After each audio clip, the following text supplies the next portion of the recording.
Eman Stories!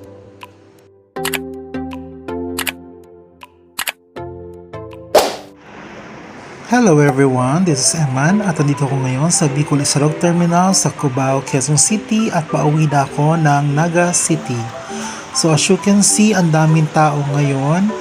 Hindi ko alam kung fully booked pero hanapin ko muna kung saan yung bus ko.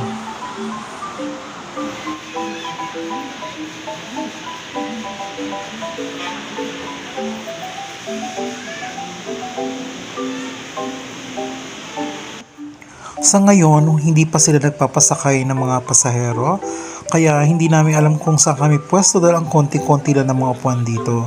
So, andito lahat ng bus, nagsasakay lang sila ng mga cargo, pero yung mga tao, hindi pa sila nagpapasakay. Ang sabi ng driver, by 9 PM pa daw lahat kami makakasakay, and then 10 PM pa makakabiyahe yung bus. Kasi meron daw linabas na parang batas ang MMDA na 10 PM daw makakalabas sa mga provincial buses sa EDSA.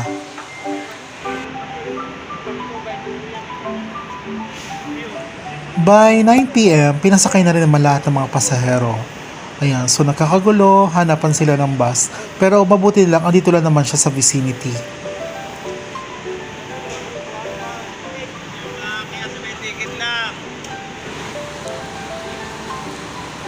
And this is my bus. This is bus trip code H. Ayan. So, parang konti lang kami napansin ko dito. So, ang upuan ko is medyo nasa harap. I'm sitting sa seat number 6. So, this is yung single upuan. Kasi 2x1 yung configuration ng upuan. So, nasa second row lang ako sa harap. And itong bus na ito ay may CR sa gitna.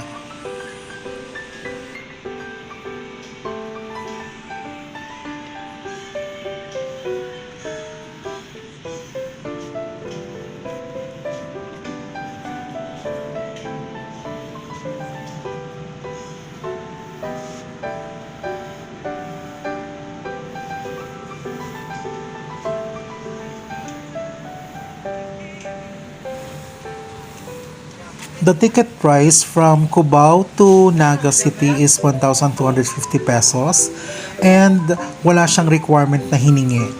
So, no vaccination card, no S-Pass, so pwede na kayo mag-travel going to Bicol.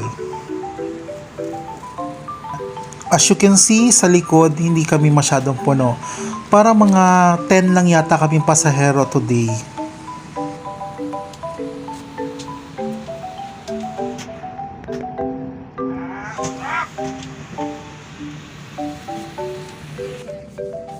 May seat, as you can see, meron siyang footrest na pwede mong ilagay yung paa mo, pwede rin siyang tanggalin, pwede rin ibalik.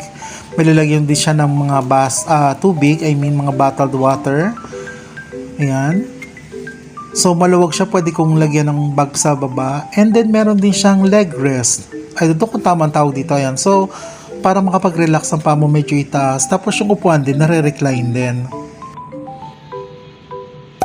By 10 PM, isa-isa na lang lalabasan yung bus. So kami at exactly 10:11, nakalabas na kami dito sa terminal.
And dito sa Alabang, nag-pick up pa ng isang pasahero. Then after noon, diretso na. Kaya sobrang luwag ng travel namin ngayon. Walang masyadong tao, especially sa likod. Kasi parang almost lahat kami nakaupo from the first row until the fourth row. Then from fifth row until the last, wala ng tao.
Then we had our meal stop dito sa McDonald's Lucena. As you can see, ang daming bus. Andito lahat ng mga buses ng Peña Francia and also Bicol Isarog.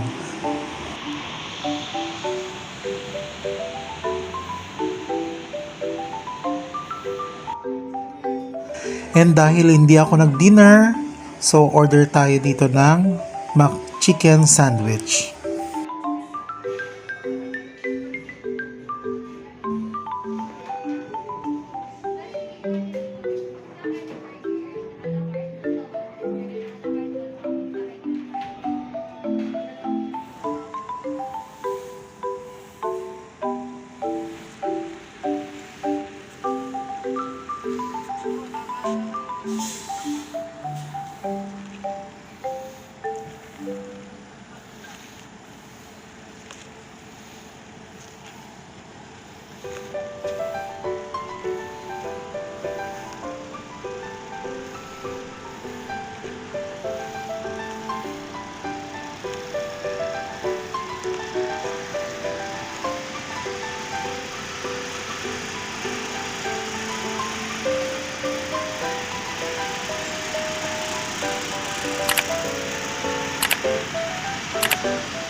So this is what I ordered sa McDonald's.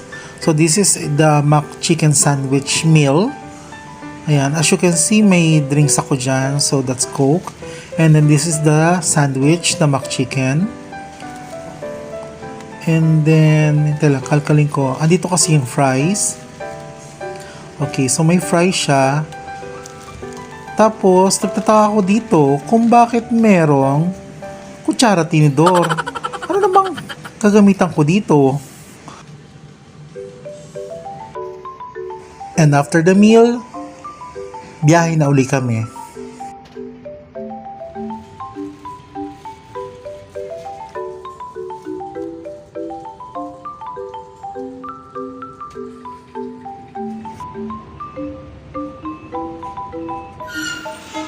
And I arrived dito sa Diversion Naga City kasi this bus is going to Legazpi. And unfortunately, ako lang yung bababa sa Naga. So dito lang ako nagpababa kasi dito ako makakasakay ng jeep going home. Kaya wala namang problema kasi madali naman sumakay pa uwi. So I will be ending my vlog here. Thank you very much for watching. I hope nag-enjoy kayo dito sa travel ko from Manila to Naga City. I'll see you again on my next vlog. Thanks for watching.